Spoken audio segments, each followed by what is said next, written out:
Amnistie. Les détails juridiques.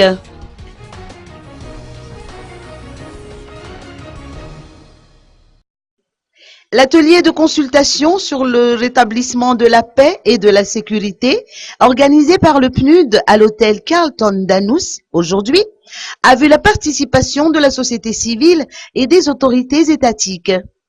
À peine sorti d'une crise qui aura duré 5 ans, et même en l'absence d'affrontements armés, le niveau de sécurité dans le pays n'est toujours pas rassurant, de l'avis d'André Rassoul, membre de la société civile.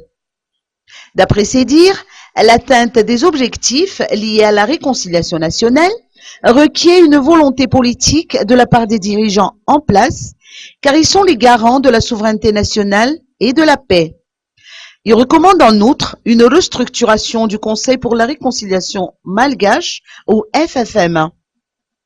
En ce qui concerne l'amnistie, 9 requêtes sont actuellement à l'étude, d'après les précisions apportées par Finman Ranjianevdon, avocat général à la Cour de cassation de la Cour suprême. En vertu de la loi 2012-007, seules les personnes poursuivies dans le cadre des événements politiques de 2002 et 2009 peuvent demander une amnistie large et de plein droit. L'article 10, la loi 2012-007 dispose néanmoins que les individus coupables d'assassinat et de séquestration ne peuvent pas obtenir une amnistie. Pour ce qui est de l'amnistie sur requête, c'est le FFM qui est chargé de l'instruction.